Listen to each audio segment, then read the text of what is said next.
Uma introdução ao livro de Êxodo.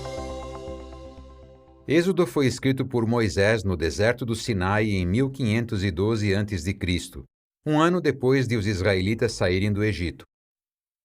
Esse livro abrange um período de 145 anos, desde a morte de José em 1657 a.C. até a construção do tabernáculo em 1512 a.C. O livro de Êxodo conta como Jeová libertou os israelitas da escravidão no Egito, como os organizou em uma nação e como os ensinou a adorá-lo. O livro de Êxodo tem 40 capítulos. No capítulo 1 aprendemos que, em pouco tempo, o número de israelitas cresceu muito. Por causa disso, Faraó passou a obrigá-los a trabalhar como escravos. Os capítulos 2 a 4 falam do nascimento de Moisés, de como ele foi adotado pela filha de Faraó e de como ele teve que fugir para Midian depois de matar um egípcio que estava espancando um hebreu.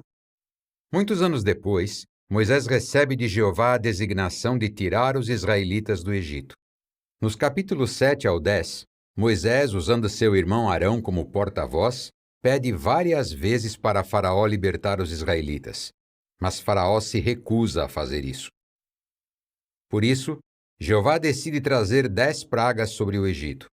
Essas pragas incluem transformar o rio Nilo em sangue, encher o Egito de rãs e causar furúnculos em homens e animais. No capítulo 12, Deus diz como seu povo deve celebrar a Páscoa. Ele também traz a 10ª e última praga, a morte dos primogênitos. Faraó, se sentindo humilhado por causa da morte de seu filho primogênito, finalmente liberta os israelitas.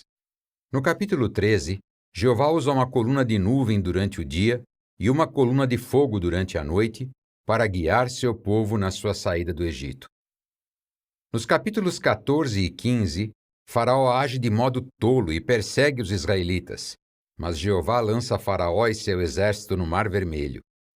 Depois disso, Moisés e os israelitas cantam a Jeová um cântico de vitória. Você sabia? Por meio de Moisés, Jeová falou a Faraó: "É exatamente por esta razão que o deixei vivo, para lhe mostrar o meu poder e para que o meu nome seja declarado em toda a terra." E o nome de Jeová realmente se tornou conhecido. Mesmo 40 anos depois, o povo de Canaã, incluindo Raabe, da cidade de Jericó, lembravam-se do que havia acontecido no Mar Vermelho. Mas mais importante do que isso, a morte humilhante de Faraó serve de aviso a todos os que se opõem a Jeová, incluindo Satanás. No capítulo 16, Jeová dá aos israelitas o maná, que serviu de alimento para eles enquanto estavam no deserto. No capítulo 19, Moisés sobe o monte Sinai, e ali Deus promete que, se os israelitas o obedecerem de todo o coração, eles se tornarão para Jeová um reino de sacerdotes e uma nação santa. No capítulo 20, o povo ouve trovões e o som de uma buzina, e vêm relâmpagos e fumaça descendo do monte Sinai, enquanto Deus dá a Moisés os 10 mandamentos. No capítulo 24, Moisés lê o livro do pacto para o povo e eles dizem: "Estamos dispostos a fazer tudo o que Jeová falou." Os capítulos 25 ao 40 falam principalmente do sacerdócio, da construção do tabernáculo, da arca do pacto, do candelabro e de outros utensílios sagrados. Os capítulos 28 e 29 descrevem as vestes sacerdotais e como era feita a ordenação dos sacerdotes. A veste do sumo sacerdote incluía um éfode e um turbante com uma lâmina de ouro. Nessa lâmina estavam gravadas as palavras: "A santidade pertence a Jeová." No capítulo 32, enquanto Moisés está no Monte Sinai, o povo faz um bezerro de ouro. Eles adoram o bezerro dançando e cantando. Quando Moisés volta, ele queima e tritura o bezerro de ouro.